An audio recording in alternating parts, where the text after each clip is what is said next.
Erev Tov, Ezrat Hashem, Hashem Hashem Naaseh Venatzliach, Shiur, peut-être 2-3 Shiur, Miyodea. On a encore eu beaucoup de Shiurim qui ont été demandés, grâce à Dieu.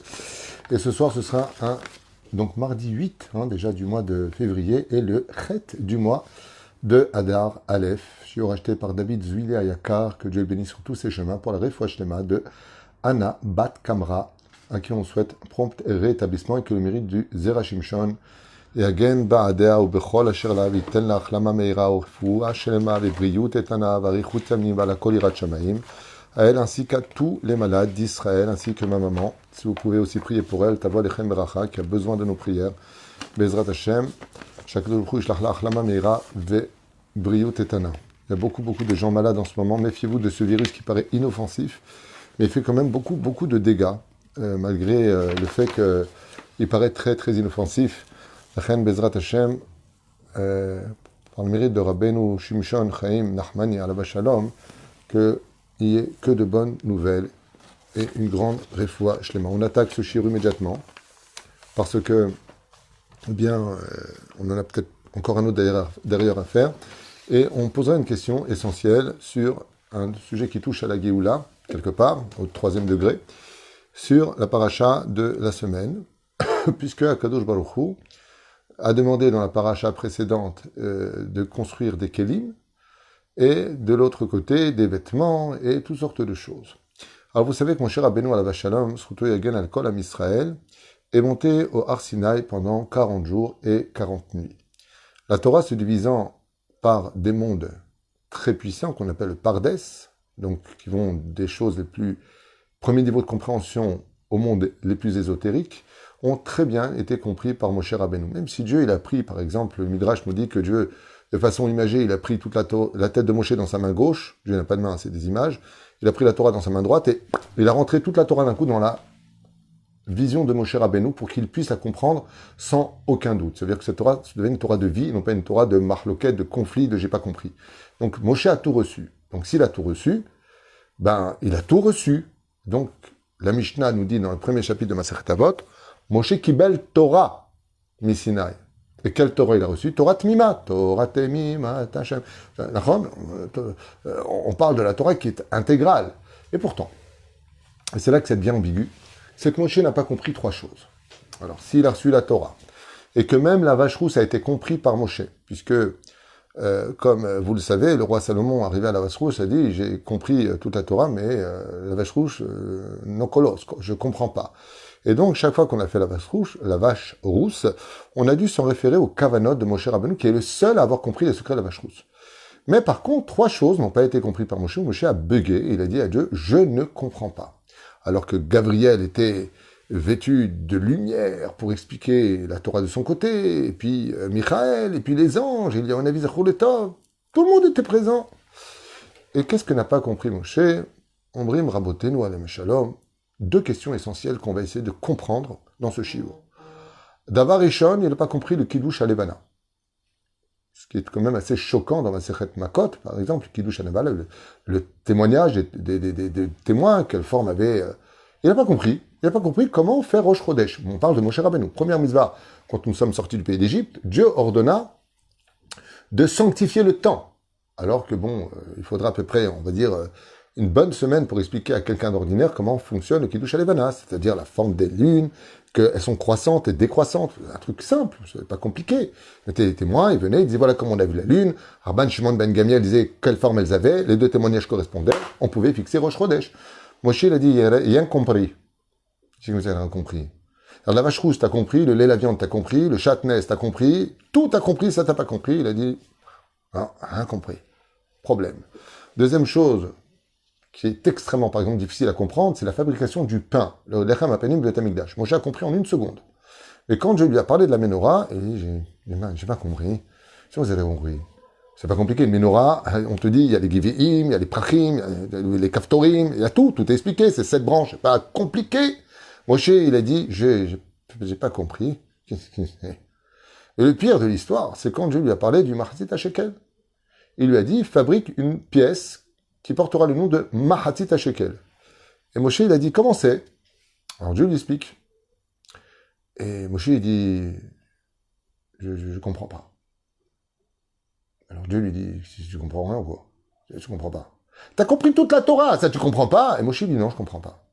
Alors, Itztarech HaKadosh Baruch Hu nous dit le Midrash, de montrer, pas que le Midrash, les Gemarot, Zohar, plein de références, viennent nous disent que Dieu a dû montrer sous forme de feu, donc c'est la deuxième question, pourquoi feu, pourquoi pas d'eau? La Torah est comparée au feu, mais elle est comparée aussi à l'eau. Elle m'a aimé la Torah. Il est venu, il a montré à Moshe Rabbeinu ces trois situations, comment faire le Kiddush à Levana sous forme de feu, comment faire la Menorah sous forme de feu, et comment faire le Mahatzit Shekel sous forme de feu. Il a montré une pièce en feu. Moshe, quand il a vu, il a dit, bon, bah, alors maintenant, j'ai compris. Azashé-là, là-bas. Azashé-là. Il est évident qu'on n'a pas le droit de prendre à la légère l'intelligence incommensurable de Moshe Rabbeinu. Moshe n'a pas besoin de nous. On dit que même le roi Salomon, l'homme le plus sage de tous les hommes, s'appelle Shlomo. Pourquoi il s'appelle Shlomo? C'est là du mot les Moshe. Il n'était que dans la direction les Moshe. Il n'était que sur la direction d'arriver à l'intelligence de Moshe Rabbeinu. Donc même le roi Salomon, il n'arrive pas à la cheville de Moshe Rabbeinu. Tout ce qu'un élève après la naissance de Moshe Rabbeinu saura en Torah, c'est parce que Moshe l'a enseigné hors Sinaï. Donc Moshe Rabbeinu, il est au-dessus de toute intelligence. Et je pense que si on prenait un orfèvre et qu'on montrerait une pièce de Mahatzit Shekel, il finirait surtout quand le prof, c'est Dieu. On dit qu'il n'y a pas de mauvais élèves, qu'il n'y a que de mauvais professeurs. Mais là, le professeur, c'est Dieu. Donc Dieu n'aurait pas réussi à enseigner quelque chose à Moshe Rabbeinu. Alors dans ce cas-là, pourquoi il aurait pris toute la Torah et qu'il lui rentrait dans la tête? Vous comprenez bien ici qu'il y a un truc qui ne va pas. En réalité, le Kiddush Alevana, on va expliquer d'abord en premier. Il fait allusion à quoi, le Kiddush Alevana? Le renouvellement de la Néomie en français, donc de la lune, fait allusion à la Malchut, à la royauté du peuple d'Israël. Et Moshe Rabbeinu, quand Dieu lui a parlé du Kiddush Alevana, il est resté un peu choqué. Il a dit, mais je ne comprends pas. Pourquoi tu fais une lune qui est croissante et décroissante? La lune, elle doit rester toujours pleine. Parce que si la lune est comparée à la Malchut, eh bien, ça voudrait dire qu'il y aura des failles dans la royauté des dynasties d'Israël. Et effectivement, nos sages nous disent qu'à l'époque du roi David, du roi Salomon, son fils, la lune était pleine. C'est-à-dire qu'on, dans la comparaison, elle se tenait dans sa Malchut la plus totale quand la lune est pleine. Le 15 du mois, Yud Ke, ou Tetvav si vous préférez. Ouais. Mais quand il y a eu la scission entre les royaumes de Juda et des tribus, eh bien, c'était comme si que la lune était décroissante. Quand, à l'époque de Tzidkiyahu Melech Israël, eh bien, Melech Yehuda, on lui a arraché les yeux pour l'histoire du lapin avec Nabucodonosor qu'il a raconté, patati patata, les enfants d'Israël ont été menés en galoute, et là, c'est quand la lune disparaît, c'est le premier du mois. C'est-à-dire quand on ne voit plus du tout la lune. Qu'est-ce qui a dérangé Moshe Rabbeinu? Moshe, qui était prophète, il a vu jusqu'à la fin de toutes les générations ce qu'il allait avoir. Pourquoi tu t'étonnes de cela?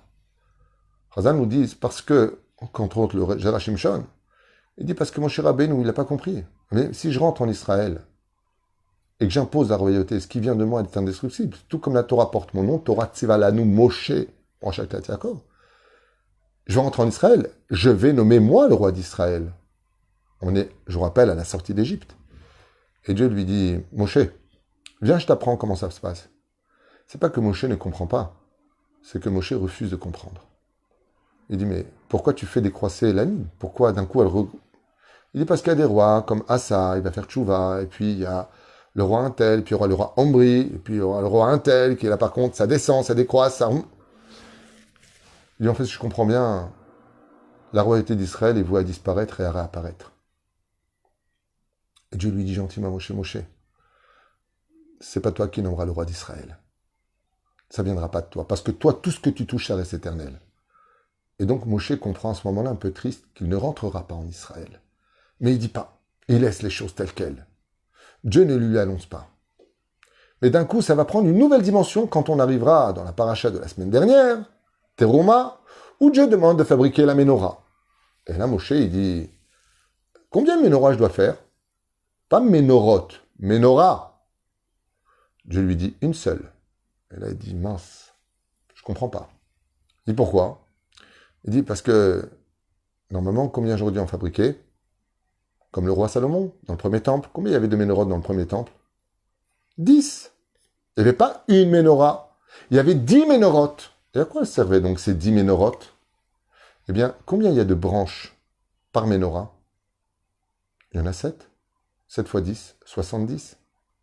Le fait d'allumer les 70 branches des 10 ménorotes, qui sont composées de 7 branches chacune d'entre elles, soumettait les nations du monde à servir Israël et à respecter les 7 lois noachides. Et c'est pour ça que le roi Salomon, quand il a créé le Beth Amikdash et les 10 ménorotes, il n'y a pas eu de guerre à son époque. Tout le monde venait se prosterner et louer le peuple d'Israël. Tout le monde respectait, tout le monde était subjugué par l'immense savoir du peuple d'Israël. La lumière où Dieu reposait, tout le monde à l'époque du roi Salomon vénérait le peuple d'Israël. La fameuse histoire de la reine de Saba et ainsi de suite. Alors Moshe Rabbeinu, il dit, attends, mais non, je dois fabriquer 10 ménorotes. Et Dieu lui dit, non, une seule. Et Moshe ne comprend pas. Alors Dieu lui montre, sous forme de feu, une seule ménorah. Alors Moshe se dit, bon, ok, c'est déjà une bonne nouvelle. S'il y a une ménorah et 7 branches, c'est-à-dire qu'on parle des 7 peuplades qui occupent Eretz Israël à cette époque. Bon, au moins je vais pouvoir peut-être rentrer. Et Moshe reste dans le doute. Alors Dieu lui montre sous forme de feu la ménorah. Moshe reste inquiet parce que ça se présente sous forme de feu. Et quand arrive le Machatzit à Shekel, une pièce à fabriquer, Moshe, une fois de plus, bug. Pourquoi? Parce que le verset nous dit Ki yad al keslia milchama ba Amalek midor dor. La guerre contre Amalek. Tant que le trône de Dieu n'est pas, le kissé, le trône de Dieu n'est pas complet, il ne peut pas y avoir de Géoula. Alors Moshe, il dit à Dieu, pourquoi tu montres Khatsi, Shekel? Shekel Gematria Nefesh. Il faut montrer un Shekel Shalem. Il va falloir me montrer un Shekel Shalem. Et Dieu lui répond à Moshe, Moshe, tu n'es que la moitié de la pièce. Cette pièce dont je te parle, tu n'es que la moitié. Mahatzi ta Shekel, fabrique ta moitié. Parce que Mashiach viendra compléter ton travail. Et Moshe comprend que ne venant pas de la tribu de Yehuda, non seulement il ne rentrera pas en Eretz Israël, mais qu'il ne sera pas le Mashiach Vadaï de sa génération. Et Moshe, alors dans ce cas-là, n'a pas compris pourquoi tu m'as envoyé. Pourquoi est-ce que tu m'envoies libérer le peuple d'Israël? Si je ne suis que le commencement d'un travail, je ne suis que celui qui va faire quoi? Comprendre qu'il va y avoir une lune croissante et décroissante qui va apparaître, le Kiddush à Levana. Ça veut dire que je ne rentrerai pas là-bas. Il lui dit non, c'est Yoshua bin Nun qui est comparé à la lune qui va rentrer. Alors laisse-moi fabriquer au moins 10 ménorotes, que je mette toutes les nations du monde à respecter le peuple d'Israël et la vérité de la Torah. Dieu lui dit non, une seule. Ton travail servira à Yoshua bin Nun par ton mérite de conquérir les 7 peuplades. Une ménorah, 7 branches, pour atténuer la force des nations qui vivaient en Israël, soit 7 peuplades. Alors il dit, d'accord, alors laisse-moi au moins m'occuper d'Amalek, de l'effacer de ce monde, et qui est la Géoula. Et Dieu lui répond, non Moshe. À Goël Rishon et à Goël Haron, tu seras le dernier Mashiach. Mais pour l'instant, tu ne peux faire que la moitié du travail. Et ça, Moshe ne l'a pas compris. Il dit, alors pourquoi tout cela? Pourquoi je ne suis que le commencement d'une histoire et que l'histoire se finira par les autres?